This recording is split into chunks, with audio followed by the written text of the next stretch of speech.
ఆదికాండం మనం చదువుకుంటున్నాం 2వ అధ్యాయం నుంచి 18వ వచనం నుంచి చదువుకుంటున్నాం. మరియు దేవుడైన యెహోవా, నరుడు ఒంటరిగా ఉండుట మంచిది కాదు, వానికి సాటి అయిన సహాయమును వాని కొరకు చేయుదుననుకొనెను. దేవుడైన యెహోవా ప్రతి భూజంతువును ప్రతి ఆకాశపక్షిని నేల నుండి నిర్మించి ఆదాము వాటికి ఏ పేరు పెట్టినో చూచుటకు అతని యొద్దకు వాటిని రప్పించెను. జీవము గల ప్రతిదానికి ఆదాము ఏ పేరు పెట్టినో ఆ పేరు దానికి కలిగెను. అప్పుడు ఆదాము సమస్త పశువులకును ఆకాశ పక్షులకును సమస్త భూజంతువులకును పేర్లు పెట్టెను. అయినను ఆదామునకు సాటి అయిన సహాయము అతనికి లేకపోయెను. అప్పుడు దేవుడైన యెహోవా ఆదామునకు గాఢ నిద్ర కలుగచేసి అతడు నిద్రించినప్పుడు అతని పక్కటెముకలలో ఒక దానిని తీసి ఆ చోటును మాంసముతో పూడ్చివేశాను. తరువాత దేవుడైన యెహోవా తాను ఆదాము నుండి తీసిన పక్కటెముకను స్త్రీనిగా నిర్మించి ఆమెను ఆదామునకు తీసుకుని వచ్చాను. అప్పుడు ఆదాము ఇట్లనెను, నా ఎముకలలో ఒక ఎముక, నా మాంసములో మాంసము, ఇది నరునిలో నుండి తీయబడిన గనుక నారి అనబడును. కాబట్టి పురుషుడు తన తండ్రిని తన తల్లిని విడిచి తన భార్యను హత్తుకొనను, వారు ఏక శరీరమయ్యుందురు. 3వ అధ్యాయం నుంచి మరొక ప్రాముఖ్యమైన వచనం చదువుతున్నాం. 3వ అధ్యాయం 20వ వచనం 21. ఆదాము తన భార్యకు హవ్వ అని పేరు పెట్టెను, ఏలయనగా ఆమె జీవము గల ప్రతివానికి నీ తల్లి.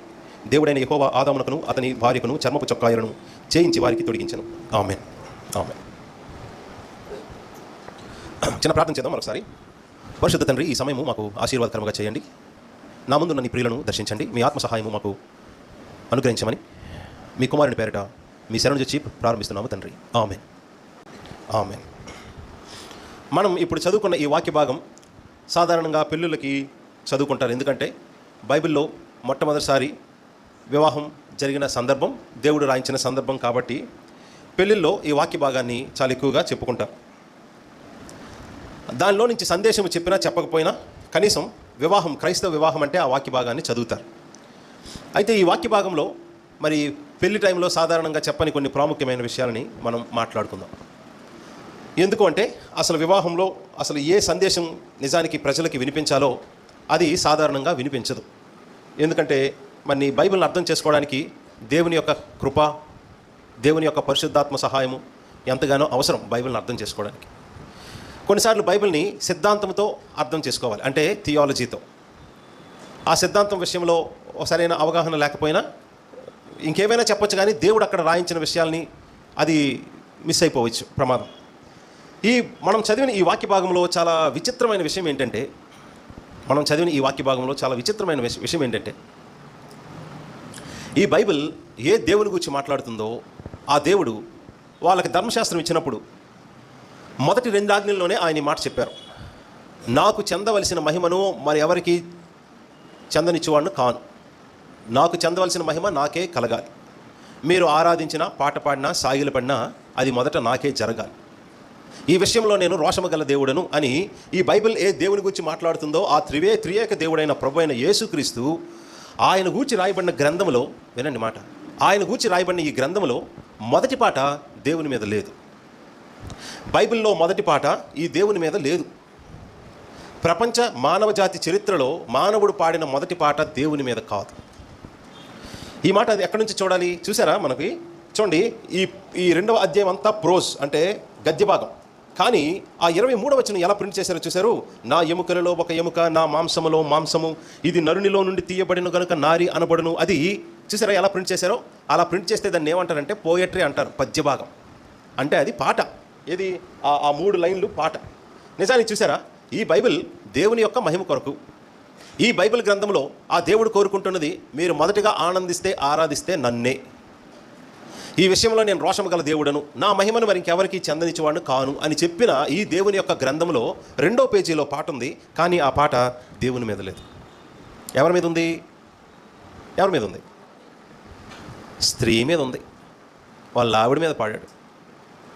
అందుకే ప్రపంచంలో ఏ భాష వాళ్ళైనా వాళ్ళకున్న పాటల్లో ఎక్కువ పాటలు స్త్రీ మీద ఉంటాయి, ప్రేమ పాటలే ఉంటాయి. ఆదాముకు అవేమీ తెలియదు కదండి, మీరేంటండి అలా అంటారంటే, మరి ఈ మాట వినండి శ్రద్ధగా. ఈయన దేవుని మీద పాట పాడితే, దేవుణ్ణి ఆరాధిస్తే ఫస్ట్ ఎప్పుడు పాడాలో తెలుసా? కనీసం 3 సందర్భాలు చూడండి. ఈలోగా దేవుడు ఆయనకి జీవితం ఇచ్చాడు, ప్రాణం ఇచ్చాడు, కళ్ళు తెరిచి చూశాడు. కళ్ళు తెరవగానే ఫస్ట్ ప్రాణం వచ్చినప్పుడు కళ్ళు తెరవగానే ఎవరిని చూశారు? ఆదాము గారు దేవుణ్ణే. ఊరుకో, దేవుణ్ణి ఎందుకు చూస్తాడు? దేవుణ్ణి ఎవరు చూడరు కదా అని అనకూడదు. ఎందుకు? సాతాను వచ్చి మీరు ఈ పండు తింటే చావనే చావరు, తింటే ఎలా అవుతారు? దేవునిలాగా అవుతారని అన్నాడు. దేవునిలాగా అవుతారంటే వీళ్ళు తినడానికి కొద్దిగా అవకాశం తీసుకున్నారు, తినొచ్చు దేవునిలాగా. అంటే ఎంతో కొంత ఎలాగో ఒకలాగా ఈ ప్రపంచ చరిత్ర అంటే ప్రపంచం అంతటినీ చూస్తున్నప్పుడు ప్రపంచం అంతట్లో ఆయన సృజించిన వాటన్నిటిలో అత్యద్భుతంగా ఉన్నది ఏంటని వాళ్ళ హృదయాలకు తెలుసంటే దేవుడే. ఈ చెట్టులాగో, ఈ పండులాగో, ఈ కారులాగో, ఈ బైక్ లాగో అవుతారంటే వాళ్ళ టెంప్టేషన్ రాదు. వాళ్ళు దేనికి పడ్డారంటే మీరు తింటే పండుని దేవునిలా అవుతారంటేనే తిన్నారు.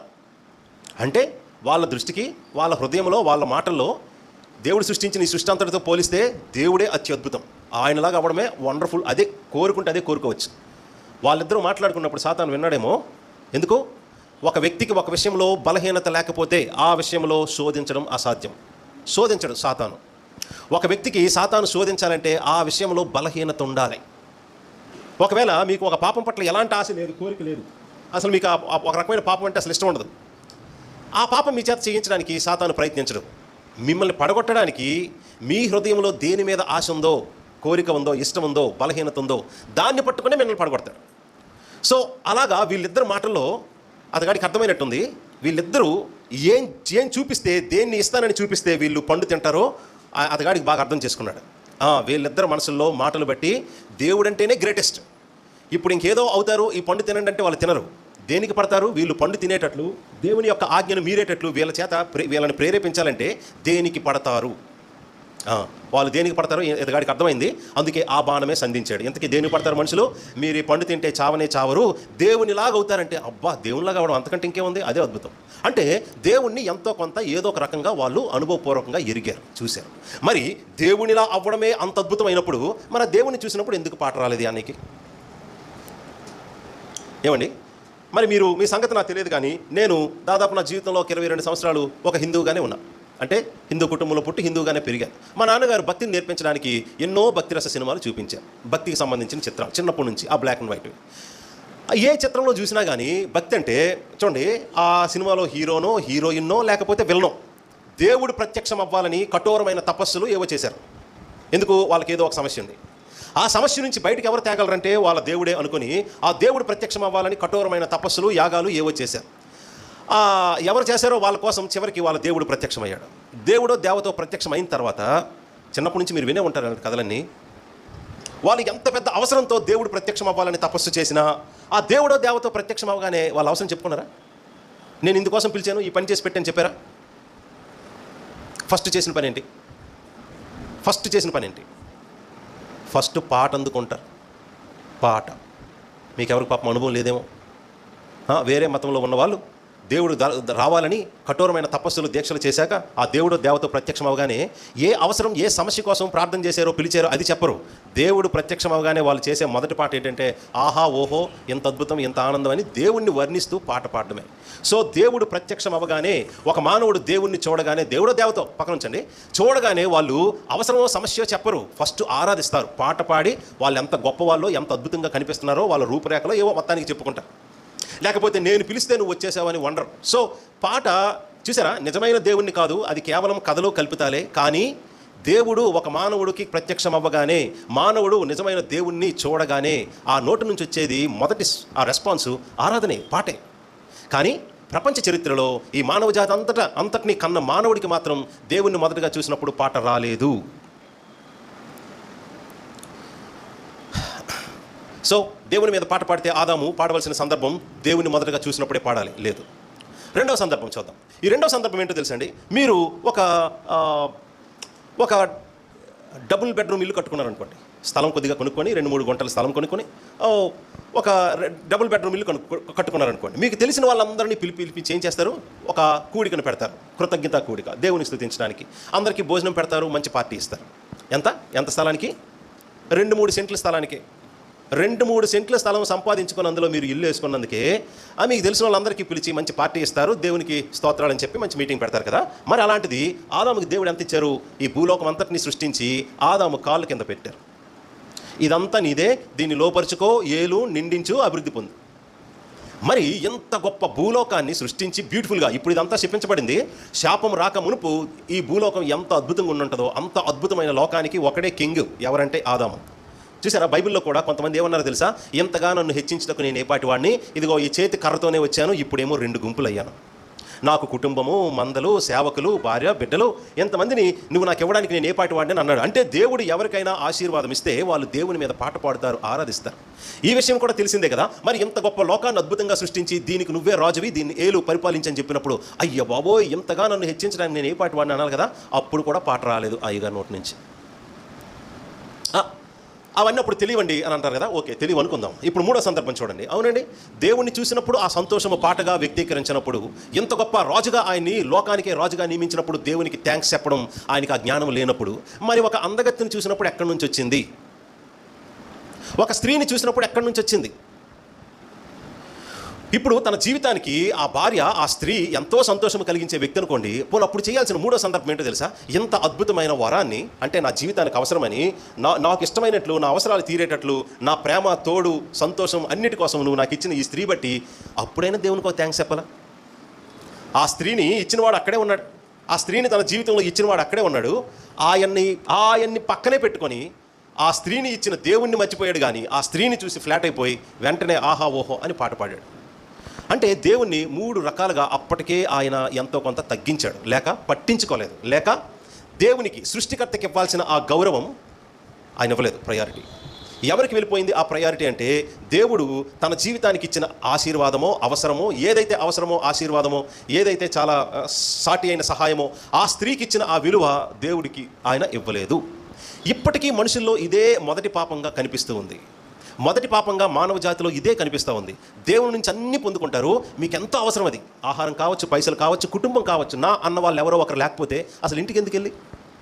నా అన్నవాళ్ళు భార్య, భర్త, తల్లిదండ్రులు, తోబుట్టువులు, పిల్లలు. ఇంకా జీవితంలో మీరు గనులు, గొప్పవారు అని చెప్పుకోవడానికి మీకు ఏమేమి ఉన్నాయో అవన్నీ ఇచ్చిన సృష్టికర్త కంటే, అవన్నీ మీ జీవితానికి అవసరమని ఇచ్చిన సృష్టికర్త దేవుని కంటే వాటినే ఎక్కువగా మీ హృదయంలో పెట్టుకోవడం మీరు గొప్ప నాశనానికి కారణం. ఇక్కడ ఆదాము 3వ అధ్యాయంలో పాపం చేయడానికి కారణం అదే. చూసారా, చాలా విచిత్రంగా పాపం ప్రవేశించింది 3వ అధ్యాయంలో. ఆజ్ఞ అతిక్రమమే పాపము. 3వ అధ్యాయంలో దేవుడు ఆజ్ఞ ఇచ్చారు, ఆ చెట్ల ఫలాలు తింటే నువ్వు చేస్తావు, తినొద్దు అని అన్నారు. వీళ్ళు తిన్నారు, పాపం చేసి సమస్య తెచ్చుకున్నారు. కానీ ఎందుకు తిన్నాడు? ఇంతకీ ఎందుకు తిన్నాడు? మానవుడు అసలు ప్రపంచ చరిత్రలోనే మొదటి మానవుడు, అంటే మనందరినీ కనిన తండ్రి అసలు చేసిన పాపం ఏంటి అని ఈరోజు మీరు ఆలోచించాలి. ఈ వాక్య భాగంలో మీకు ఈ జీవితాన్ని ఇచ్చిన దేవుని పట్ల ఆ మొదటి ప్రేమ లేకపోవడమే అన్ని రకాల పాపాలకి కారణం. మీకు ఈ జీవితంలో మీ అవసరాలు తీర్చి, మీకు ఆనందం ఇచ్చి, ఏదేది అవసరమో, ఏదేది మీరు ఉండడం మీకు సంతోషమో, మంచిదో, భద్రతో, వాటన్నిటినీ ఇస్తున్న దేవునికి మీ జీవితంలో కాదు మీ హృదయంలో మొదటి స్థానం లేకపోవడమే రకరకాల పాపాలన్నిటికీ కారణం. ఈయన హృదయంలో ఎవరు నిండి ఉన్నారు? దేవుడైతే కాదు, ఈ అమ్మాయి. ఇప్పుడు 3వ అధ్యాయంలో పాపం చేయడానికి కారణం కూడా ఏంటో తెలుసండి? వినండి, శ్రద్ధగా ఆలకించండి. ఈ 3వ అధ్యాయంలో పాపం ఎలా జరిగిందో ఒక క్షణం ఒక విషయం ఆలోచించుదాం. అది తిమోతి పత్రికలో పౌలు గారు రాశారు. అది 1 తిమోతి 3వ అధ్యాయంలో ఉంటుంది. ఏమని ఉంటుందో తెలుసండి? 2వ అధ్యాయంలో ఉంటుంది. ఏమని ఉంటుందో తెలుసండి? ఆదాము కంటే ముఖ్యంగా హవ్వ, అంతే, చదవను, విన్నారా ఈ మాట? మరియు ఆదాము మోసపరచబడలేదు కానీ స్త్రీ మోసపరచబడి అపరాధములో పడెను. చూసారా, వీళ్ళిద్దరిలో ఎవరు పాపం చేసినట్టు దేవుడు రాశారు? చూసారా, ఆదాము మోసపరచబడలేదు అంటే శోధనకి పడలేదు. అంటే టెంప్ట్ చేసిన వాడు ముందు ఆదామునే శోధించాడు, కానీ ఆయన పడలేదు. అది మోసం అని ఆయన గుర్తించాడు. అవునండి, బైబిల్ చెప్తున్న మాట, పౌలు గారు చెప్తున్న మాట శ్రద్ధగా ఆలకించాలి. ముందు సత్యాన్ని చూద్దాం, దీన్ని బట్టి పాఠాలు నేర్చుకొని మన జీవితంలో ఎలాంటి ప్రమాదాలు రాకుండా ఉండడానికి, ఎలాంటి పాపాలు చేయకుండా జాగ్రత్త పడదాం. కాబట్టి ముందు సత్యాన్ని గ్రహించదాం బైబిల్ వాక్యం నుంచి. సో మీరు అర్థం చేసుకుంటున్నారు కదా ఈ మాట? బైబిలే ఏం సాక్ష్యం ఇస్తుంది? పౌలు గారు ఏం చెప్తున్నారు? హవ్వ ముందు పండ్లు తింది. ఎందుకు తింది? మోసపరచబడి. మరి ఆదాము మోసపరచబడి తిన్నాడా? ఆదాము కావాలనే తిన్నాడు. వీరిద్దరిలో ఎవరు ఫస్ట్ పాపం చేసినట్లంటే హవ్వ కాదు, మోసపరచబడి పడింది. కానీ ఆదాము కావాలని. అందుకే బైబిల్ అంతా కావచ్చు, ఈవెన్ రోమపత్రికలో కావచ్చు, పాపం ఎలా ప్రవేశించిందంటే ఒక్క మనుషుడి ద్వారానే అని ఆదాము గురించే ఎప్పుడూ చెప్పబడింది బైబిల్ అంతా, హవ్వ అనే మాట కంటే. కానీ ఫస్ట్ పండు తిన్నది ఎవరో తెలుసా అండి? హవ్వే. ఆమె మొదటిగా ఆ పండు తిని తన భర్తకి ఇచ్చింది, ఆయన కూడా తిన్నాడు. చూసారా ఇక్కడ ఏం జరిగిందో? మోసం అంటే శోధన మొదటిగా ఆదాముకు వచ్చింది, కానీ ఆయన శోధనకి పడలేదు, మోసానికి పడలేదు. అది మోసమని గ్రహించాడు, తినలా. కానీ హవ్వకి ఆ శోధన వచ్చినప్పుడు ఆమె పడింది, మోసంలో పడింది, అబద్ధంలో పడింది. ఆమె మొదటిగా పళ్ళు తింది. పళ్ళు తిన్న తర్వాత తీసుకొచ్చి భర్తకి ఇచ్చింది, అప్పుడు ఆయన తిన్నాడు. మరి ఇప్పుడు ఆదాము పండు ఎందుకు తిన్నాడు అని ఆలోచిస్తే ఒకే విషయం మనకు అర్థమవుతుంది. ఈ చెట్ల ఫలములు తిని దినమున నిశ్చయముగా నీవు చచ్చెదవని దేవుడు చెప్పారు. తన భార్య తినేసింది. ఇప్పుడు ఏమవుద్దా మీకు? చచ్చిపోతుంది. అప్పుడు ఆదాము, నువ్వు చచ్చిపోతే మరి నేనెవరి కోసం బతకాలి? చచ్చినా నీ కోసమే, బ్రతికినా నీ కోసమే. ఉంచితే ఇద్దరిని ఉంచాలి, లేకపోతే ఇద్దరిని దేవుడు చంపేయాలి. నువ్వు తినేసావు కాబట్టి కావాలనే. హవ్వ అయితే మోసపరచబడి అబద్ధాన్ని నమ్మి తిన్నది, కానీ ఆదాము అబద్ధాన్ని నమ్మలేదు, మోసపరచబడలేదు. తన భార్య చచ్చిపోతే నేను తన కోసం చచ్చిపోతాను, దేవుడు తన భార్యను బతికించి ఉంచితే నేను బతుకుంటాను. సో పాపం ఎక్కడ ప్రారంభమైందో చూసారా? ఈ పాపం చేయడానికి హవ్వ తెలుసో తెలియకో ఎంత ఘోరమైన గేమ్ ఆడేసింది చూసారా? ఎమోషనల్, చాలా, అది ఏమని చెప్పమని మనం చాలా ఎమోషనల్ ప్రేమ అక్కడ ముందు పెట్టింది. నేను ఇష్టమా కాదా? నేను నిజంగా నీకు ఇష్టమైతే నేను పండు తినేసా, నువ్వు తింటావా తినవా? నా మీద నీకు ప్రేమ ఉంటే, నేనంటే ఇష్టమైతే తింటావా తినవా? ఎందుకు ఇవ్వాలి ఈమె? ఆయన ఎందుకు తీసుకొని తినాలి? చెట్లకున్న ఫలాలు తీసుకున్నది, ఆ చెట్టుకున్న పళ్ళు తెంపినది ఆదాము కాదు, హవ్వే. ఆదాము చేతికి ఎలా వచ్చాయి? ఆయన తీసుకోలేదు చెట్ల నుంచి తెంపినది ఈ స్త్రీయే. ఆ స్త్రీ ఇవ్వబట్టి తిన్నాడు. అది కూడా స్త్రీ తినకుండా, వినండి మాట, స్త్రీ తినకుండా ఆదాము గారికి ఇచ్చుంటే తినేవాడు ఆయన? ఆమె తినేసిన తర్వాత ఆయనకి ఇచ్చింది కాబట్టే, అయ్యే బాబాయ్ నువ్వు తినేసావా అంటే దేవుడు ముందే చెప్పారు, తిని దినమున నిశ్చయముగా చచ్చేదవని చెప్పారు. ఇప్పుడు నువ్వు చనిపోతావు. నువ్వు చనిపోతే నేను ఎవరి కోసం బతకాలి? నేను తినేస్తా, బతికినా నీకోసమే, చనిపోయినా నీకోసమే. ఎక్కడ స్టార్ట్ అయింది పాపం? సృష్టిలో మొదటి పాపం గర్వమే. ఎవరిది? సాతానుది. మానవ జాతిలో మొదటి పాపం ప్రేమ. అమ్మ వినారు ఈ మాట? మానవ జాతిలో మొదటి పాపానికి కారణం, మానవ జాతి అంతా పాపములో ఉండి ఆ పాపానికి శిక్షగా శాపాన్ని, రోగాన్ని, భయాన్ని, మరణ భయాన్ని, నిత్య నరకాన్ని తెచ్చుకున్నారు. దానికి కారణమైన పాపం లవ్వే. సో ఇప్పుడు ఈ మాటలు విన్న ఎవరైనా అనొచ్చు, తన భార్యని ఆదాము ప్రేమించడం దేవుణ్ణి గణపరచడమే. అద్భుతం, సంతోషం. కానీ వింటాను ఈ మాట, ఏం చెప్పాను నేను? దేవుడు ఇచ్చిన తన స్త్రీని, తన భార్యను ఆ పురుషుడు ప్రేమించడం దేవుని గణపరచడమే. అందుకే దేవుడు కూడా ఎక్కడ ఫీల్ అయినట్టు రాయలేదు. నువ్వెందుకు ఇలా చెప్తున్నావు అని అనొచ్చు. ఇదిగో వినండి మాట, దేవుడు ఆ స్త్రీని, అదే ఆదాము ఆ స్త్రీని చూసి పేరు పెట్టే విధానంలో దేవునికి లోపం కనిపించింది. దాన్ని బయట పెట్టడానికి ఇప్పుడు ఏమంటా, అరే అబ్బాయి నువ్వు పాపివి, నేనేం పాపం చేయలేను, నన్ను పాపం అంటావేంటి నువ్వు అని అంటారు ఎవరైనా. నో, నీ హృదయంలో పాపం ఉంది అని అంటే, నో నా హృదయంలో పాపం లేదు. ప్రూఫ్ ఉందా నువ్వు అనడానికి? నీకు ప్రూఫే కదా కావాలి అని టెస్ట్ పెడితే టెస్ట్లో తెలిసింది ఎస్ పాపం. మీరు అర్థం చేసుకోవడానికి మాట అడుగుతున్నాను. దొంగ కాబట్టి దొంగతనం చేశాడా? దొంగతనం చేశాడు కాబట్టి దొంగ అయ్యాడా? దొంగతనం చేశాడు కాబట్టి దొంగ అయ్యాడు. దొంగతనం చేయకపోతే దొంగ అవుతాడేంటి? అవుడు కదా. అనుకుందాం, వినండి, ఇక్కడ సీసీటీవీ కెమెరా ఉందనుకుందాం ఈ వెనక. ఓకే, ఎవరో జీవితంలో చాలా కష్టాలు ఉన్నారు, ఒక 10,000 రూపాయలు కావాలి అర్జెంటుగా. 10,000 రూపాయలు ఎవరెవరికో అడిగారు, ఎక్కడ దొరకలేదు, అప్పు చాలా పెద్ద సమస్య. చివరికి అలా రోడ్డు మీద వెళ్ళిపోతూ చర్చిలో మెసేజ్ విని యేసుప్రభు దగ్గరికి వెళ్తాను, మొదటిసారి చర్చికి, నా అవసరం యేసుప్రభు తీరుస్తాడేమో అనుకుని లోపలికి వచ్చాడు అనుకోండి. యేసుప్రభు 10,000 కావాలి, ఎలాగైనా ఇవ్వు, నీ దగ్గరికి మొదటిసారి వచ్చానని మన అందరితో పాటు వెనకాతలు కూర్చొని ప్రార్థన చేస్తున్నాడు. ఆ రోజు మెసేజ్ కూడా ఏం చెప్తున్నారు పాస్టర్ గారు అంటే, దొంగతనం అది పాపం అవన్నీ చెప్తున్నారు. అవన్నీ వింటున్నాడు, కానీ చాలా అవసరం, ఎక్కడ అవసరం తీరట్లేదు. 10,000 అర్జెంట్ కావాలి, చర్చికి వచ్చి నువ్వైనా ఇస్తావు అనుకొని, నువ్వు నిజంగా ఇస్తే నాకు తెలుస్తుంది నువ్వే దేవుడు అని, ఇస్తావా అని అడుగుతున్నాడు. ఈలోగా చర్చ్ మీటింగ్ అయిపోయింది. అందరూ వెళ్ళిపోయేటప్పుడు టీయో కాఫీయో తాగి వెళ్తున్నారు.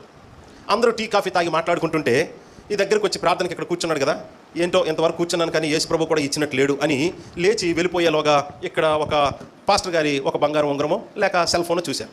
ఎవరు చూడటం లేదు, అందరూ చూసుకుంటున్నారు. ఈలోగా అతనికి ఏమనిపించిందంటే, యేసుప్రభు నా ప్రార్థనకి ఎలా జవాబిచ్చాడేమో. ఎలాగా? ఆ ఉంగరమో, బంగారం ఉంగరమో, ఆ పెద్ద సెల్ ఫోనో ఏదో తీసుకొని వెళ్ళిపోయి ఎక్కడో తాకట్టు పెట్టి 10,000 తెచ్చుకొని నా అవసరం తీర్చుకొని మరలా విడిపించి తెచ్చేస్తాను, ఒక నెల రోజుల్లో తెచ్చేసి పాస్టర్ గారికి ఇచ్చేద్దాం అనుకుని ఆ ఉంగరాన్నో లేకపోతే సెల్ ఫోనో తీసుకోవడానికి ఇలా వస్తున్నాడు. ఈలోగా మీరు బ్రదర్ కాఫీ తాగారా అని చెప్పారు. వెనక్కి వచ్చి తాగలేదండి అని చెప్తే ఈలోగా చేతిలో కాఫీ పెట్టి ఎక్కడి నుంచి వచ్చారు ఏంటని మాట్లాడుకుంటూ అలా తీసుకుని వెళ్ళిపోయారు. తీసుకోలేదు ఆయన. ఇప్పుడు చెప్పండి, ఆయన దొంగతనం చేశాడా చేయలేదా? చేశాడా చేయలేదా? చేశాడా చేయలేదా? చేయలేదు. ఇంకో ప్రశ్న, మరి దొంగ కాదా? ఆ వీడియో రికార్డ్ అయింది కదా, అది సుప్రీంకోర్టులో జడ్జి గారి ముందు పెట్టి, మా చర్చిలో ఉంగరం తీసడానికి వచ్చాడండి అని కేసేసారు అనుకోండి, జడ్జి గారు ఏమంటారు? అరే అసలు ముట్టలేదే దాన్ని, చెయ్యి కూడా చాపలేదు, ఎప్పుడు దొంగతనం చేసినట్టు అంటారు తెలుసా? దాన్ని తీసుకొని జోబులో పెట్టుకునే ప్రయత్నం ఏదైనా చేస్తే అప్పుడు మీరు ఆ మాట అనడం అర్థం ఉంది. విలువైన కోర్టు వారి సమయాన్ని మీరు దుర్వినియోగపరిచారని మనకే అక్షంతలు పడతాయి, తిడతారు. ఫైన్ వేస్తారు.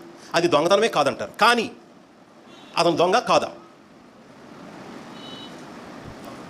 ఎవరో తెలుస్తుంది. నిజంగా అతను హృదయంలో ఏమనుకొని వచ్చాడో దాన్ని బట్టి తెలుస్తుంది. నిజంగా అతను హృదయంలో తీసుకోవడానికే వచ్చాడు. మీరు పిలిచి చేతిలో కాఫీ పెట్టారు కాబట్టి అవకాశం లేక మరి దొంగిలించలేదు. సో మనుషులు ప్రపంచంలో ఎలా చూస్తారో తెలుసా? ఈవెన్ జడ్జి గారు కూడాను ఆయన దాన్ని చేత్తో పట్టుకొని జోబులో పెట్టుకుంటే అప్పుడు దాన్ని చేత్తో పట్టుకొని ఇలా చూసి దాన్ని ఇలా పెట్టేసినా దొంగతనం జరిగినట్టు కాదు, చేసినట్టు కూడా కాదు. ఆ కేసు అసలు నిలిచోదు. సో దీన్ని బట్టి ప్రపంచంలో ఉన్న ఏ జ్ఞానైనా జడ్జి గారైనా ఎలా చెప్తారో తెలుసా? దొంగతనం చేస్తేనే దొంగ. కానీ బైబిల్ చెప్తున్న సత్యం ఏంటో తెలుసా? దొంగ కాబట్టి దొంగతనం చేస్తాడు. అవసరం వచ్చినా అవకాశం వచ్చినా, అవసరం లేకపోయినా అవకాశం లేకపోయినా చెయ్యకపోవచ్చు, బట్ స్టిల్ లోపల ఏంటి? దొంగే. సో ఇదే ప్రశ్న ఇంకో రకంగా అడుగుతున్నాను. పాపి కాబట్టి పాపం చేశాడా? పాపం చేశాడు కాబట్టి పాపి అంటామా? ఒక మానవుడు పాపి, పాపాత్ముడు. పాపం చేశాడు కాబట్టి పాపి అయ్యాడా, లేక పాపి కాబట్టి పాపం చేస్తాడా? చూసారా? మనం ఇప్పటికి ఏమంటాం తెలుసా? చేస్తేనే దొంగతనం చేస్తేనే దొంగ అవుతాడు, పాపం చేస్తేనే పాపి అవుతాడు అంటున్నారు. కాదు కాదు, బైబిల్ చెప్తున్న సత్యం, నీ పాపం నువ్వు చెయ్యకపో, నీలో ఆ కోరిక ఉంది, ఆ ఆలోచన ఉంది, నీకు కూడా అవే పరిస్థితులు వస్తే, అవే సమస్య వస్తే, అదే ప్రెషర్ వస్తే నువ్వు కూడా అదే చేస్తావు. ఎందుకంటే ఈ ఆలోచన ఉంటుంది మనుషులకి. కొంతమంది క్రియల్లో చూపిస్తారు, కొంతమందికి క్రియల్లోకి రావు. అతగాడు కూడా చంపేశాడు ఎంతోమందిని. అయ్యి బాబాయ్ వాడే నరహంతకుడు అనుకుంటున్నారేమో. అతగాడి స్థలంలో మీరుంటే అంతకంటే ఎక్కువ మందిని చంపేవారు.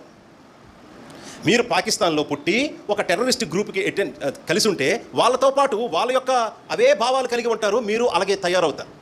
కాబట్టి పాకిస్తాన్ వాళ్ళే ఎలాంటి వాళ్ళు కాదు. పాకిస్తాన్లో చాలామంది మంచి వాళ్ళు ఉండొచ్చు, కానీ అందులో ఈ గ్రూపే ఎలాంటి వాళ్ళు అనడానికి మనకి హక్కు లేదు. బైబిల్ ప్రకారం మీరు అక్కడే పుట్టి అవే భావాలతో అదే ఎన్విరాన్మెంట్లో పెరిగితే మీరు కూడా అవే ఉద్దేశాలు కలిగి ఉంటారు, మీరు అలాగే చేస్తారు. స్త్రీలైనా పురుషులైనా. ఇది కేవలం ఒక టెర్రరిస్ట్ గ్రూప్గా తయారవడమే కాదు, లోకంలో ఉన్న ఏ పాపం గురించి అయినా ఇదే నిజం. దీని గురించి ఎంతో సవివరంగా రాయబడిన గ్రంథం రోమీయులకు రాసిన పత్రిక.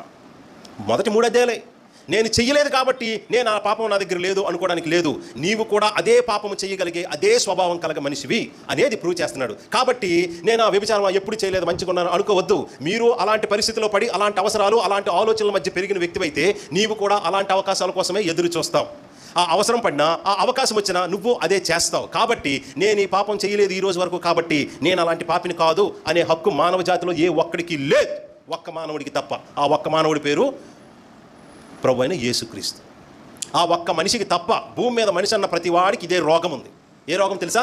నేను చెయ్యలేదు కాబట్టి మంచోడ్నే, నేను చేస్తే చెప్పు, అప్పుడు నేను దొంగని నువ్వు అనుకోవచ్చు అని ప్రపంచం అంతా అనొచ్చు. కానీ ఇదిగో అబ్బాయి, నీలో ఈ పాపం ఉంది, కావాలంటే ప్రూవ్ చేస్తాను చూడని దేవుడిచ్చిన పరీక్ష 3వ అధ్యాయం. నీకు నీ జీవితానికి అవసరమైన సర్వసుఖాలు, ప్రేమ, సంతోషము, తోడు, అవసరమైన స్త్రీని నేను ఇచ్చా. నీ జీవితంలో అవసరమైన ఇంత గొప్ప బాధ్యతని, రాజరికాన్ని, అధికారాన్ని ఇచ్చాను. అసలు నీకు మొదటగా అవన్నీ కలిగి ఉండడానికి ప్రాణాన్ని, జీవితాన్ని, శరీరాన్ని ఇచ్చాను. కానీ దేవుని మీద, అవన్నీ నీకు ఇచ్చిన సృష్టికర్త మీద నీకు మొదటి ప్రేమ లేదు.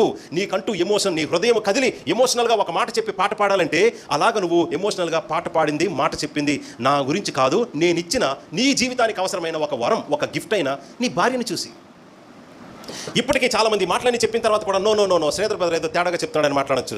ఇప్పుడు మీకు ఒక అద్భుతమైన ప్రూఫ్ ఇదే బైబిల్లో మనం చదివాం 3వ అధ్యాయంలో. మనం చదివింది 2వ అధ్యాయంలో భాగం చదివాం కదా, కానీ 3వ అధ్యాయంలో 20వ వచనం మనం ఎందుకు చదివాం?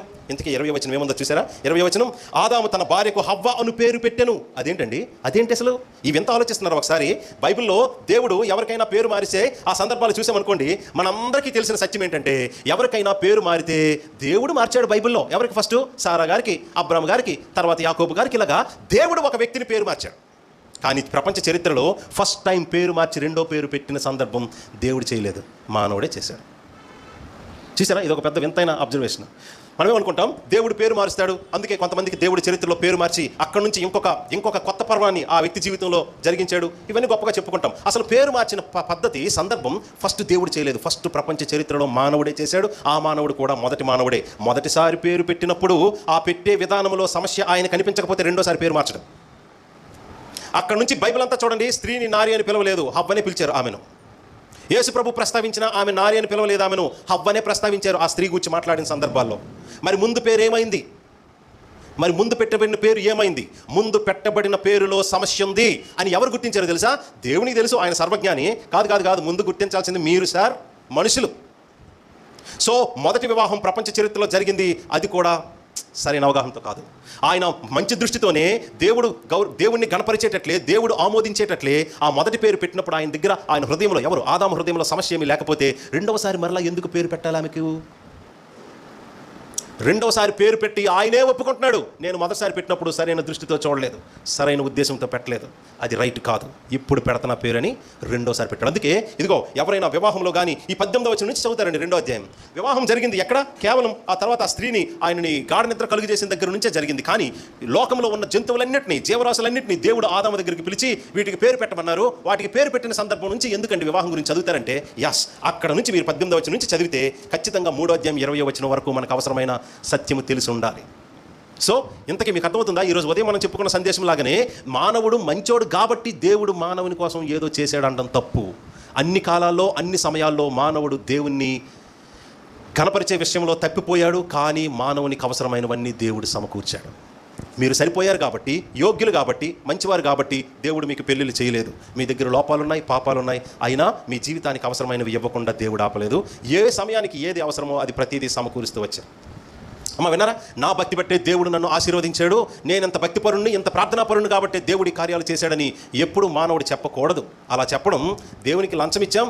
దేవుడు అందరికీ కామంగా ఉంటాడు విగ్రహంలాగా. నేను ఆయన్ని కదిపించాను. ఎలాగా? నా భక్తితో, నా ప్రార్థనతో, నా తపస్సుతో నేను ఆయన్ని కదిపించానంటే అలాంటి దేవుణ్ణి కదిపించగలిగిన శక్తి సామర్థ్యాలు కలిగిన, భక్తియుక్తులు కలిగిన, ప్రార్థనా శక్తి కలిగిన ఎవరిది ఘనత? మనదా? నో, అలా అనకూడదు. కానీ దేవుడు ప్రార్థనను ఆలకిస్తాడు, ప్రార్థనకి జవాబిస్తాడు. కాబట్టి ప్రార్థన అనే మాటకు అర్థం మనకేం కావాలో మనకి కావాల్సిన దాన్ని బట్టి దేవుణ్ణి మార్చుకొని పని చేయించుకోవడం ప్రార్థన కాదు. ప్రార్థన అంటే దేవుణ్ణి మార్చదు, మనల్ని మారుస్తుంది. ఈ మాటకు అర్థం చేశాండి. దేవుడు ప్రార్థన, అసలు బైబిల్ చెప్తున్న అసలైన అర్థం ప్రార్థన అంటే మనకి ఏం కావాలో, ఏది అవసరమో అది దేవుడి నుంచి పొందుకోవడానికి దేవుణ్ణి మార్చుకోవడమే ప్రార్థన. ఇది ఘోరమైన, అన్యాయమైన డెఫినేషన్. అది తప్పు. నో, మన ప్రార్థన దేవుణ్ణి మార్చదు. మనకు అనుగుణంగా, మనకి కావాల్సినట్టు, మనం అడుగుతున్న దాని ప్రకారం, మన కోసం మనం అడుగుతున్నట్టు దేవుణ్ణి మార్చేది ప్రార్థన అని మాట్లాడుకుంటారు కొంతమంది. బట్ అది రైట్ కాదు. ప్రార్థన దేవుణ్ణి మార్చదు, ప్రార్థన మనల్ని మారుస్తుంది. దేవుని చిత్త ప్రకారం మనం అడుగులు వేసేటట్లు. దేవుడు మీ జీవితంలో పెళ్లి చేయడం ఆయన చిత్తం కాబట్టి దేవుడు మిమ్మల్ని ఎలా రెడీ చేస్తారో తెలుసా? ప్రార్థనతో. ప్రభువా నాకు అది అవసరం, ఇవ్వు ప్రభువా, చెయ్యి ప్రభువా అని అడుగుతాం. చూసారా? మన ప్రార్థన దేవుణ్ణి మార్చి, దేవునికి ఆ ప్లాన్ లేదు, మనకే ఉంది. చూడండి, ఈ మొదటి డెఫినేషన్ యొక్క సమస్య. దేవునికి ఆ ప్లాన్ లేదండి. దేవుడా తపస్సులో ఉన్నాడండి, కళ్ళు మూసుకొని ధ్యానంలో ఉన్నాడు. మనకి వివాహం అవసరమైంది. యేసు ప్రభువా నాకు వివాహం అయింది, పెళ్లి అవసరమైంది, పెళ్లి చేయని అడిగితే అవునా అయితే ఓకే అని అప్పుడు చేశాడు అనుకోండి, అది ప్రార్థన కాదు. ప్రపంచంలో మిగతా మతాలు అలా చెప్పుకోవచ్చు, బట్ బైబిల్ చెప్తున్న సిద్ధాంతం ప్రకారం సత్యం ఏంటో తెలుసండి. ప్రార్థన దేవుణ్ణి మార్చదు. అంటే మనం ఏం అడుగుతున్నామో దాని ప్రకారం దేవుడు మారిపోయి కార్యాలు చేస్తాడనడం తప్పు. దేవుడు మీ జీవితంలో ఆ టైంకి ఆ పెళ్లి చేయాలనుకోవడం ఆయన చిత్తం. దానికి తగినట్లు మిమ్మల్ని మారుస్తాడు. ఎలా మార్చాడో తెలుసా? మీ జీవితంలో అవసరాన్ని చూపించి నువ్వు దేవుణ్ణి అడిగేటట్లు నీలో ఒక అవసరాన్ని పెడతాడు. ఇక్కడ కూడా సేమ్. ఈ ఆదికాండం 2వ అధ్యాయంలో ఉన్న పాఠమే. అసలు ప్రార్థన ఎక్కడండి బైబిల్లో వచ్చిందంటే, ఆ ప్రార్థన ఆదాము మొదలుకొని 7వ వాడైన ఎనోషు ఆయన కాలంలోనే యెహోవా నామమును బట్టి ప్రార్థన చేయడం ప్రారంభమైందని బైబిల్లో ఉంది. కానీ ప్రార్థన, అరే మీకు అర్థమవుతుంది, అసలు భక్తి జీవితంలో అతి ప్రాముఖ్యమైనది ప్రార్థన. ఈ ప్రార్థన గురించిన కాన్సెప్ట్ని 5వ అధ్యాయంలో పెడితే అసలు న్యాయం కాదు. దేవుడు ప్రార్థన అనేది భక్తిలో విడదీయలేని భాగం. మీ స్పిరిచువల్ లైఫ్, ఆత్మ సంబంధమైన జీవితంలో ప్రార్థనా జీవితం అనేది భక్తిలో విడదీయలేని సంబంధం ఉంది. దాని గురించి దేవుడు ఏదో 5వ పేజీలో రాస్తే ఎక్కడ సరిపోతుంది? లాజిక్ సరిపోదు. అది నిజంగా అంత ప్రయారిటీ కలిగిందైతే దేవుణ్ణి మీరు అడగాలి, దేవుని వైపు చూడాలి. మీ జీవితంలో ఉన్న అవసరమో, సహాయమో, కష్టమో అది తీరటానికి మీరు అది దేవుని నుంచి పొందుకోవాలి. కాబట్టి మీరు దేవుని వైపే చూడాలి, అడగాలి అనే కాన్సెప్ట్ ఇదిగో 2వ అధ్యాయంలోనే. ఎక్కడ పెట్టారండి? మొదటిగా దేవుని వైపు చూసి అడగాల్సింది ఏమిటి అనే సందర్భంలో ఆలోచించిన మొదటిగా ఇదిగోండి వివాహమే. ఇప్పుడు వివాహం గురించి ఎందుకండి చెప్తున్నారు? నో, నేను నిజానికి వివాహం గురించి మాట్లాడటం లేదు ఈరోజు. దేని గురించి మాట్లాడుతున్నానో తెలుసా అండి? ప్రపంచ చరిత్రలో ఇంత ఘోరమైన పాపం జరిగి ఆ పాపానికి శిక్షగా లోకమంతా శపింపబడి రోగము, మరణము, భయము, మరణ భయము, నిత్య నరకం, అగ్నిగుండం రావడానికి కారణం ఈ సృష్టిలో మొదటి పాపం, అది ప్రేమ. ఆ ప్రేమ కూడా స్త్రీ పురుషులు కాదు, భార్యాభర్తల మధ్యన ప్రేమ. ఇది ఎంత ఘోరంగా ఉందో చూసారా? అరే, భార్యాభర్తలు ప్రేమ కలిగి ఉండడం, ఒకరి పట్ల ఒకరు ప్రాణం కంటే ఎక్కువగా ప్రేమించుకోవడం అది మంచిదే కదా, అది యాక్సెప్టబులే కదా అని ఎవరైనా అనొచ్చు. ఒకవేళ అది యాక్సెప్టబుల్ అయితే దేవుడు ఎందుకు ఇలా చేశారు? 3వ అధ్యాయానికి దేవుడు ఏం చేస్తున్నాడో అర్థమైంది కాబట్టి ఆదాము పేరు వెంటనే మార్చాడు అనుకున్నారా? కాదు. దేవుడు ఏం చేశాడో మొత్తం చూసిన తర్వాత అప్పుడు ఈయన మార్పు చెందాడు. మార్పు చెంది